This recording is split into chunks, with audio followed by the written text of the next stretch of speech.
Feel like lucid be my dreams. Said you love me, so I'm sure you know the means. It's like I'm living all inside a movie in a dream. Sequels to my life entirely up to me. Slowly suffocating, do you notice how it feels? Baby, can you hold me while I'm running through the field? Like some shit like that. Man, what's up, everybody? Welcome back to another episode of EOS. It's 1090J, man. I'm rocking with y'all rocking with me. And for this video, we're gonna be speaking on No Limit J-Dog, the man that told G Herbo he couldn't come back to his hood, that got killed 2 weeks after saying it.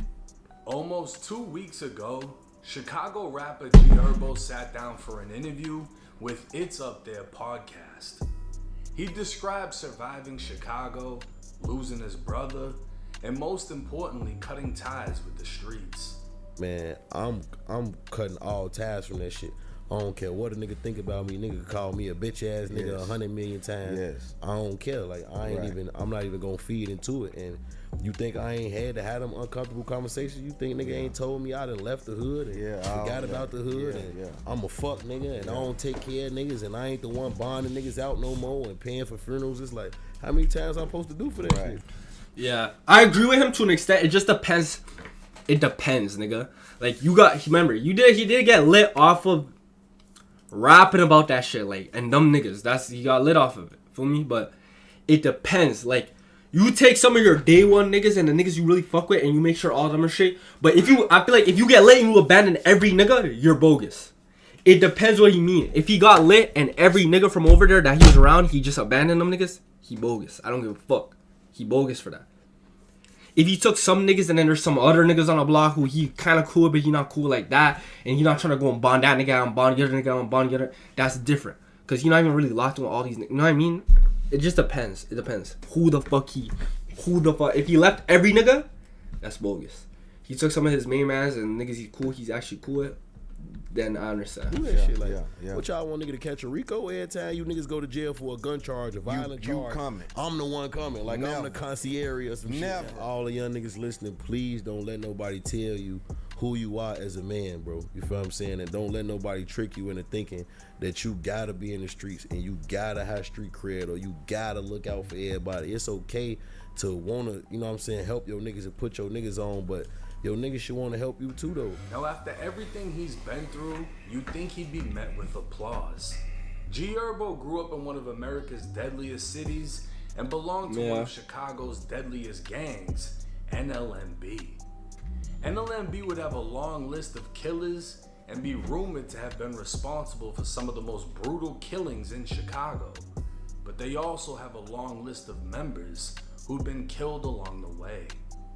Rising from the trenches into rap stardom, G Herbo was rich with a beautiful family, and at this point in his life, he's only weeks away from turning 30.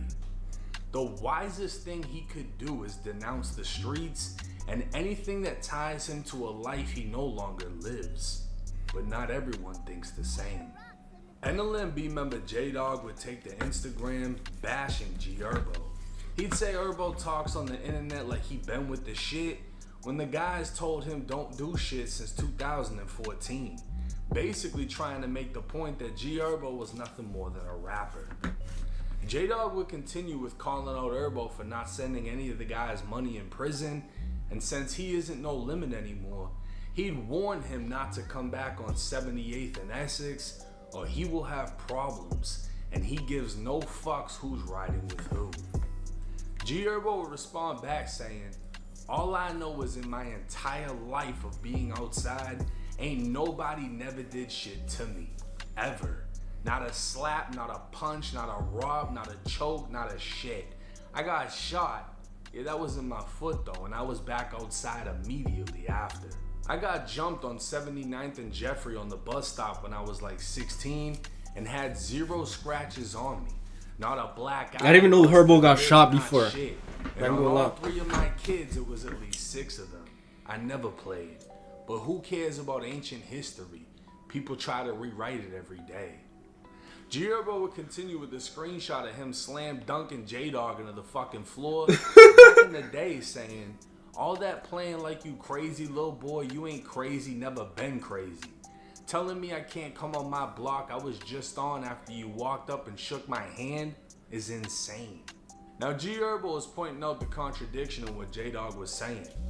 J-Dog went live on August 21st, even tagging G Herbo as he stood by on the block while Herbo shot the video for his song Reason. Herbo was literally just on the same block J-Dog was claiming he now couldn't go, but not everyone agreed with J-Dog.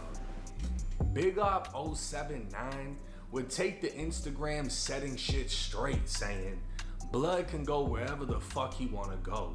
Let a motherfucker play and go against this, y'all ass will be talking to God about it. 78th and Essex, oh shit, y'all ain't even did shit behind the block to even think y'all can say anything. And I be on that bitch all the time, so when Blood pull up with me, y'all ain't gonna do shit but dick ride. Get y'all ass hurt if y'all want." For those that don't know, Big Op's name holds so much weight and no limit, he changed his name for the sake of his career because his old name was attached to too many ghosts. Just a week after making his point, he dropped a new song titled Sunday, where he dropped $100,000 on a new chain and pendant. But even with the diamonds shining, the pendant is rumored to be tied to darkness. Herbo would end the back and forth with J-Dog saying, "If you want to do something to me, that lore is crazy. Don't warn me." Holy shit. With G Herbo still backed by his hood, J-Dog would take the Instagram walking through the neighborhood, showing how rundown it is, and trying to place the responsibility on G Herbo. These niggas got all this money, you know what I'm saying? Like, this what Fazo really, like, survived that out here. Like, cuz it's dirty. Look at these cribs, bro. Like, look at my block. Like, no bullshit. I feel like when you get lit like this, bro, like, Herbo is right. You can't be the nigga who's constantly going back over to bailing niggas out, giving niggas bread. Niggas using bread to get straps. That's a RICO, nigga. That's a RICO waiting to happen, nigga. That's a RICO waiting to happen.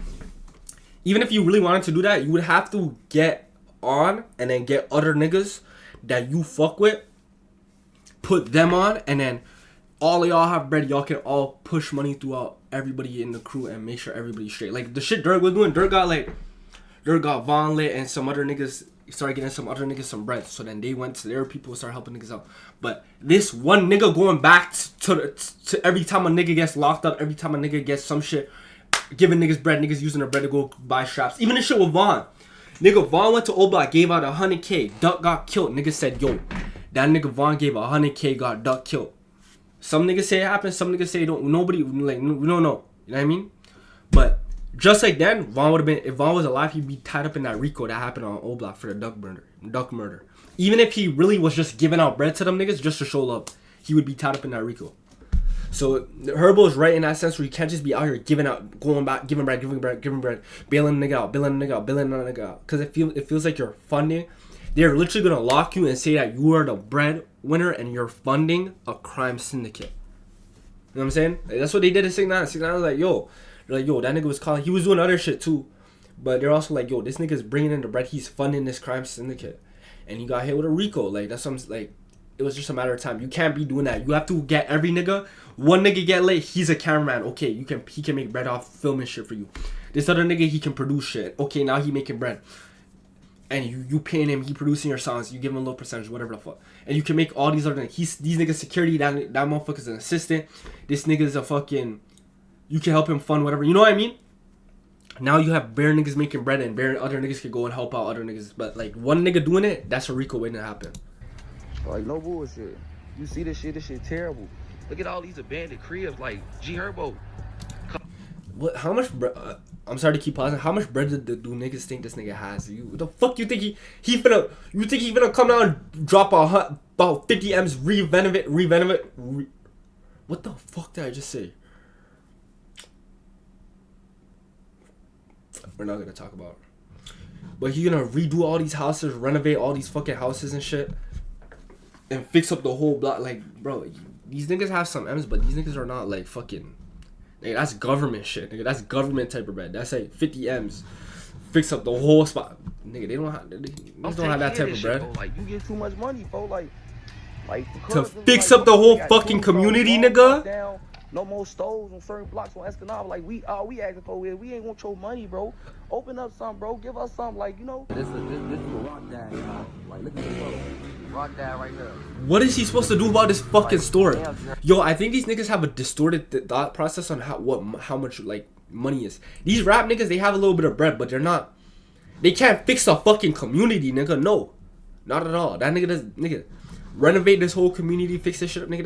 That shit at minimum 50 M's. Nigga, G Herbo don't have no 50 M's to spend. Like, bro, y'all niggas is crazy. Herbo, you gonna come?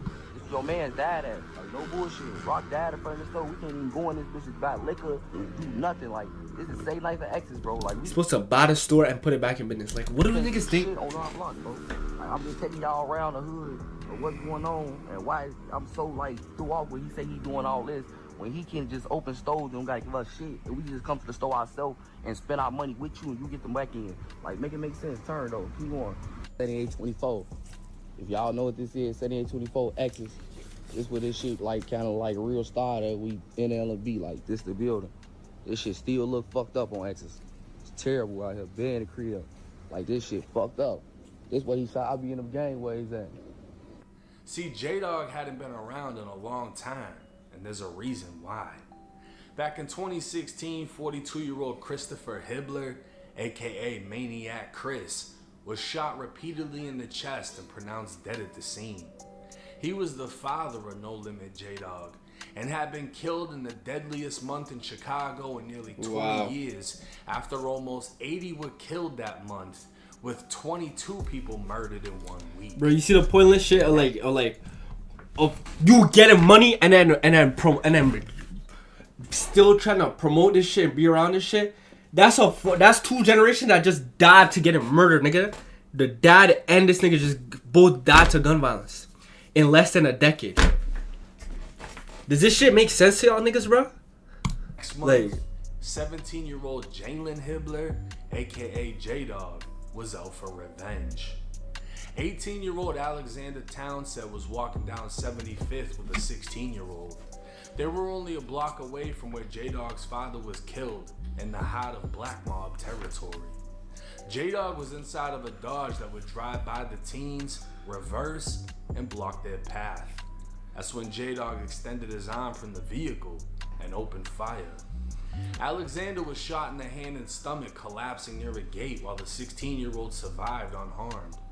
Come to find out, the only reason the teens were outside is because they were allegedly sent home by their school for not fitting the dress code. The 16-year-old would be arrested on an unrelated charge the following month. Sent to the Cook County Juvenile Detention Facility, he'd see none other than J-Dog twice. The first time, J-Dog would cover his mouth with one hand while putting 2 fingers against his temple to resemble a gun. The second time, he'd just stare. The 16-year-old would cooperate with police in identifying J-Dog as the shooter, and he'd be arrested and charged as an adult. The following year, while inside a Cook County jail, J-Dog would be one of 8 charged with using a microwave to set fire to their uniforms. 5 out of the 8 men were in jail for murder, and 2 officers would be injured from the fire. It's unknown how much time J-Dog was sentenced to, but it's believed to be around 10 years. And he'd served 9 until his release. 10 years for a body, nigga? So him coming out saying G Herbo wasn't sending money to the prisons seems more about how he wasn't getting any money sent to him while he was in prison. And looking at his old neighborhood, it's been 9 long years. Stores get taken down, houses go abandoned, and no rapper is going to clean up their entire hood. Yeah, like J-Dog hadn't been out long enough to know what he was speaking on, and he quickly found that out.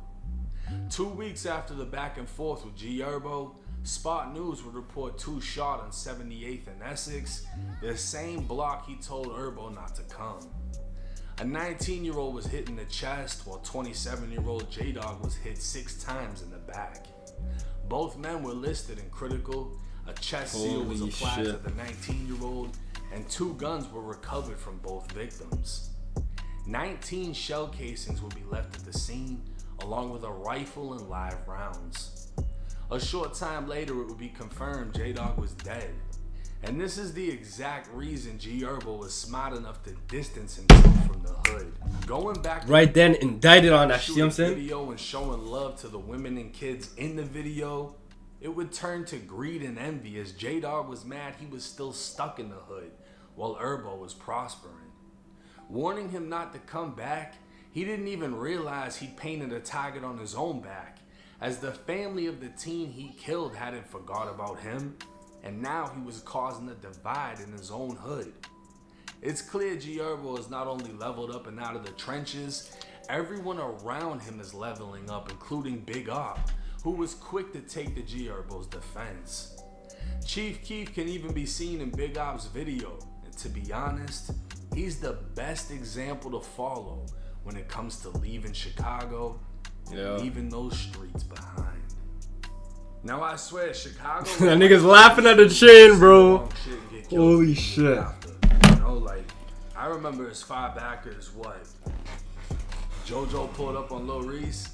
Lil Reese is like, I'ma kill you. And then JoJo got killed. There's just been so many different cases out of Chicago where people say the wrong shit and die damn near immediately after. That's the importance in what G Herbo is doing. Having the balls to go on a podcast and say, I'm stepping away from all of that shit. I'm not doing lawyer money, bond money while y'all are crashing out. I think this is older, but it turns out that I'm pretty sure the nigga who killed him, just to double check, it was a NLMB nigga. I'm sorry, yo, it's 5 a.m. nigga, so I'm not playing the video. Is this show?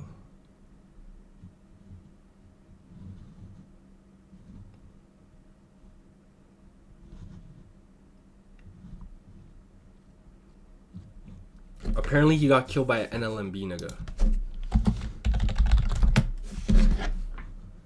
Who the fuck is... Let me see if I can find it. Fab No Limit.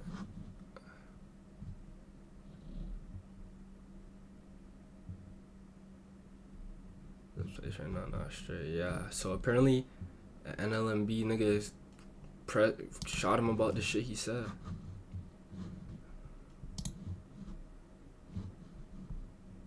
Shit's crazy, bro.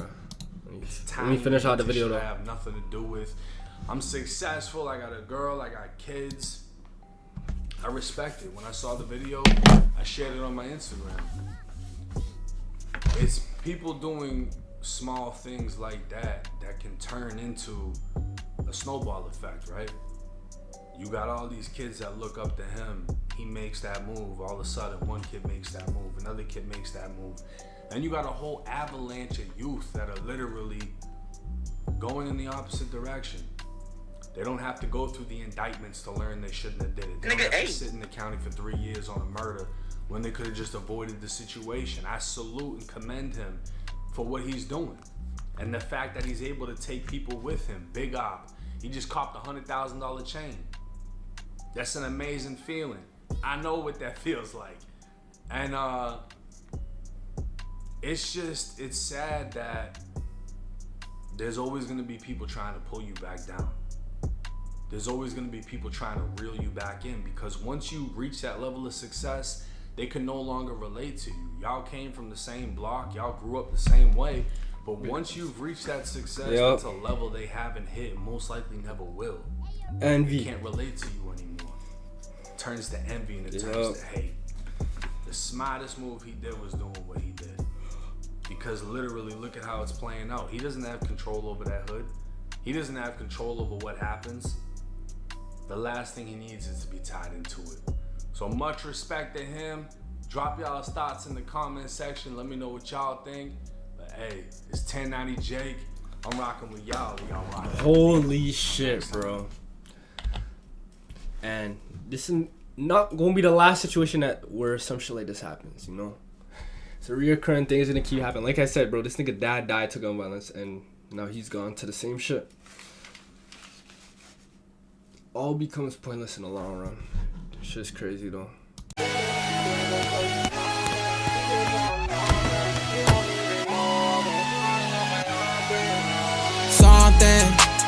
Baby, I like just how you blushing. And maybe we could bust it at the function. Turn nothing to something. Wish you could just see the horrors of my life may upbring.